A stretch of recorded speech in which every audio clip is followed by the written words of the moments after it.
So today we're going to make quiche Lorrraine down by the waterside. So we've pulled up in our motorhome. We're by the water in Moulins, and I thought it's a fairly nice day. Why not get outside again and make our lunch? So I would say a traditional quiche Lorrraine, but it might not be quite so traditional because, again, we're doing this outside of a motorhome. So we can't always get everything perfect, but let's have a crack and see how good we can get this. So the first thing I'm going to do is chop up the French shallots. So quiche Lorrraine has very few ingredients in it. I'm going to keep that exactly the same as much as I can. So we'll chop some of these eschalots.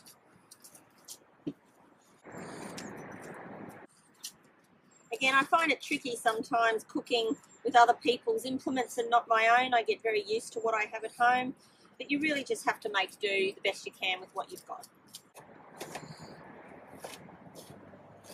The great thing about French shallots is that they're quite sweet, but they also cook up beautifully.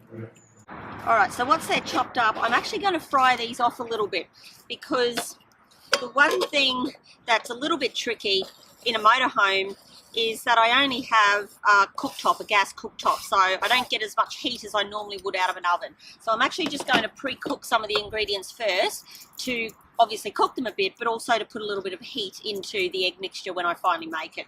So I've also got some lardons. I've just bought these from the shop. Again, we're buying what's freely available. They're pretty tasty though. So I'm just going to pop those in that same pan, and I'm going to fry those off a little bit till they're golden brown. So while those shallots and lardons are frying off, I'm going to continue with the rest of the quiche. Eggs. Eggs are essential to a good quiche, and I'm using fresh air eggs. Sort of just guess this a little bit for the size of the pan I have. So probably 4 or so eggs I'll be using here.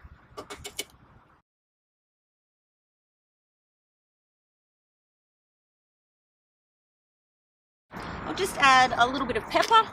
I'm actually not adding any salt, and that's for personal choice, but what I find is these lardons in France are actually quite salty. And so into the egg mix we also put some creme fraiche. Again, I don't tend to worry about measuring ingredients too much. It really depends on the size of your plate that you're cooking in. We'll give that a good stir. We've got some fresh cream as well.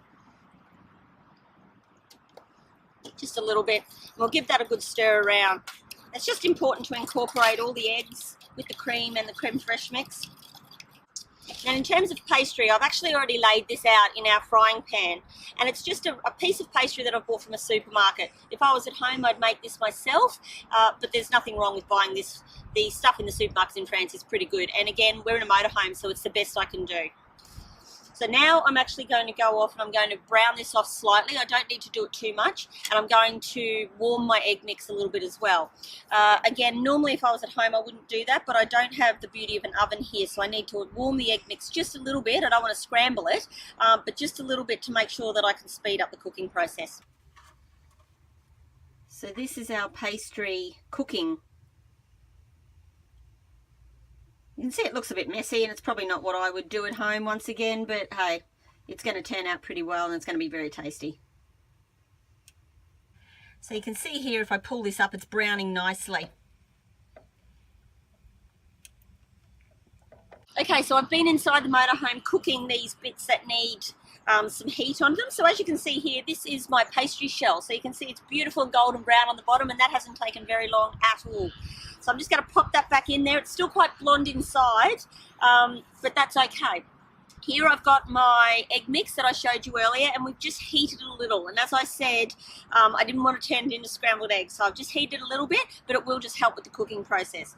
Right now I'm just going to pour that into our shell. Hopefully I've made the right amount. Looks pretty good so far. Yeah, looks amazing actually. So I'll just level that out.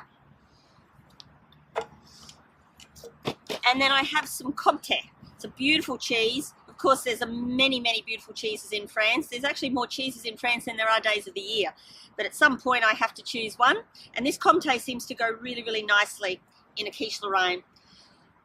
So I'm just going to cut some pieces of this. I don't have a grater on board. A little bit of pepper on the top. and we're good to go.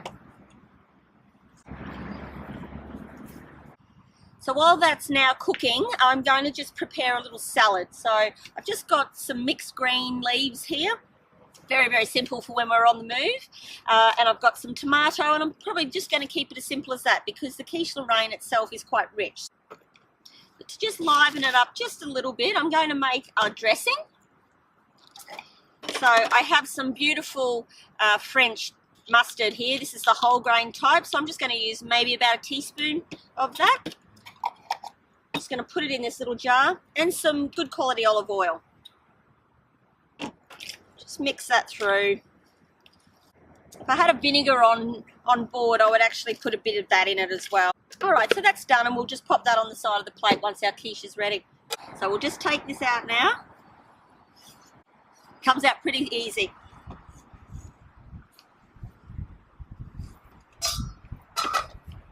Yeah, beautiful and golden brown as well. Oh, there goes the lid. That happens sometimes.